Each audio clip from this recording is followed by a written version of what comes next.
हम इतिहास की 12वीं सदी के पन्नों को खोलेंगे तो देखेंगे कि हाथ में तलवार लिए गजनी का सुल्तान मोहम्मद गौरी हिंदुस्तान के राज्यों पर धावा बोलता और लूटपाट करता। वो चाहता था कि गजनी सबसे धनी देश बने और हिंदुस्तान की तरह सोने की चिड़िया कहलाए। अब उसकी निगाहें दिल्ली पर टिकी थीं, वही दिल्ली जिसके सिंहासन पर पृथ्वीराज चौहान विराजमान थे। वे बहुत वीर और युद्ध कला में निपुण योद्धा थे। शब्द भेद तीरंदाजी में तो वे माहिर थे।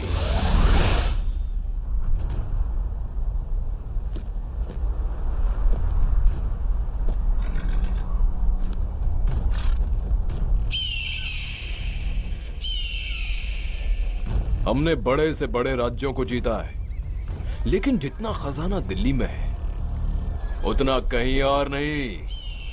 अगर हम दिल्ली के खजाने को लूट लें तो हमारा मुल्क सबसे धनी मुल्क बन जाएगा और सोने की चिड़िया कहलाएगा।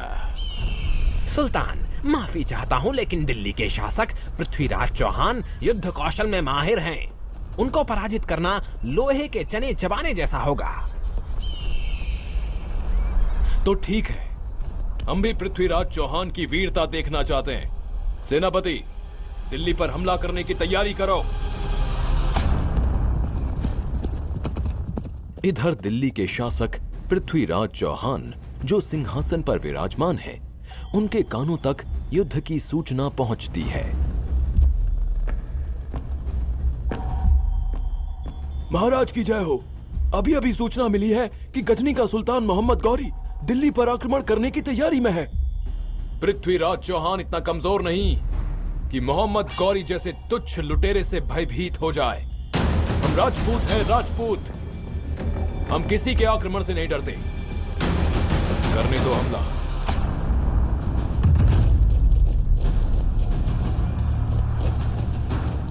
जोश में गौरी दिल्ली पर हमला बोल देता है। पृथ्वीराज चौहान और मोहम्मद गौरी के बीच घमासान युद्ध होता है और इस युद्ध में मोहम्मद गौरी पृथ्वीराज चौहान के हाथों पराजित होता है।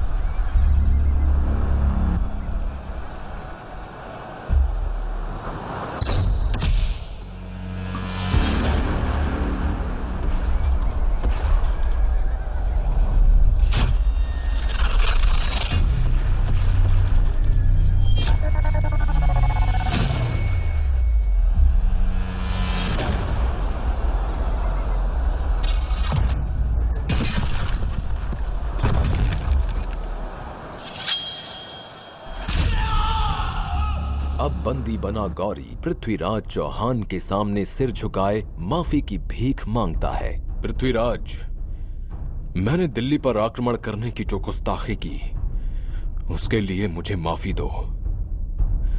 कहते हैं कि हिंदुस्तान के सुल्तान दुश्मनों को भी माफ करने का हृदय रखते हैं। तुमने ठीक सुना है। हम निहत्थे पर वार नहीं करते, चाहे वो हमारा शत्रु ही क्यों ना हो। हम तुम्हें भी माफ कर सकते हैं, लेकिन तुम्हें वचन देना होगा कि दोबारा आंख उठाकर भी भारतवर्ष की तरफ नहीं देखोगे।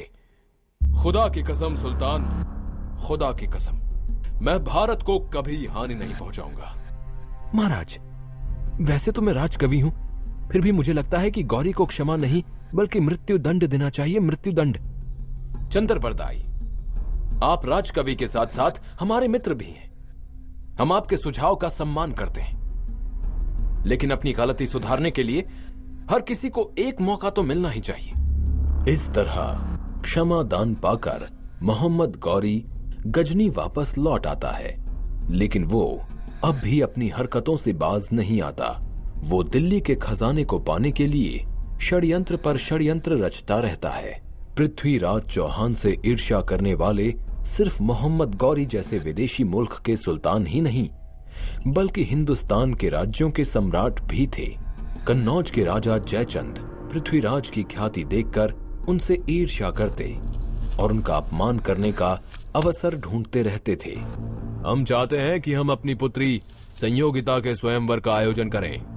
उस स्वयंवर में पृथ्वीराज चौहान को छोड़कर भारत के सभी सम्राटों को निमंत्रण दिया जाए। जब संयोगिता को इस बारे में पता चलता है तो वे अपने पिता के पास जाती हैं। पिताश्री, मैं दिल्ली के शासक पृथ्वीराज चौहान को अपना वर मान चुकी हूँ, अतः उन्हें स्वयंवर में आमंत्रित करना होगा। असंभव, ऐसा कभी नहीं हो सकता, कभी नहीं। मैं अपने शत्रु के साथ तुम्हारा विवाह कभी स्वीकार नहीं करूंगा।